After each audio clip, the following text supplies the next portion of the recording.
প্রায় ১৫ বছর পর বাংলাদেশ যাওয়ার পর একটা খুব কমন ঘটনা এবার হলো। মানুষজন আসে জিজ্ঞাসা করে, তো ভাই হোয়াটস দ্য প্ল্যান? তাই আমি বলি যে, কি প্ল্যান? বলে যে, না মানে এখন হোয়াটস দ্য প্ল্যান? তাই বলে, এই তো ৫-৬ দিনের জন্য আসছি, তারপর চলে যাব।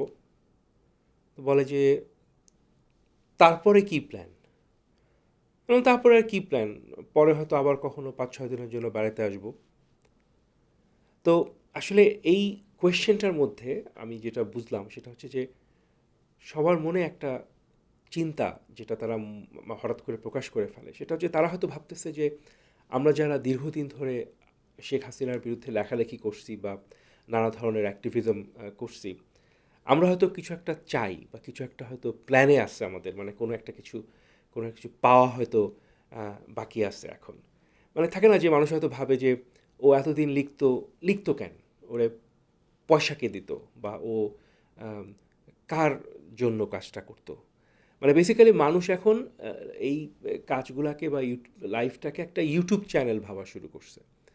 মানে যে কিছুদিন চালাবেন, তারপরে ওটাকে মনিটাইজেশনের জন্য একটা কোনো তরিকা বের করতে হবে।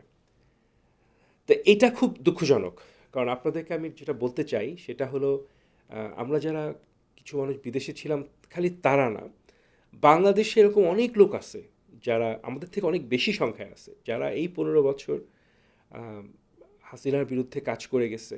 নানা ধরনের কাজ করছে, তারা লেখালেখি করছে, অনেক কিছুই করছে মানুষ।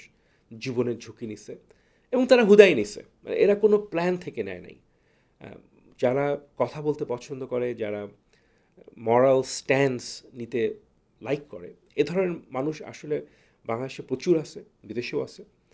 এবং তারা কোনো প্ল্যান বা কোনো মনিটাইজেশনের আশায় আসলে সবসময় এই নৈতিক পদক্ষেপগুলো নেয় না।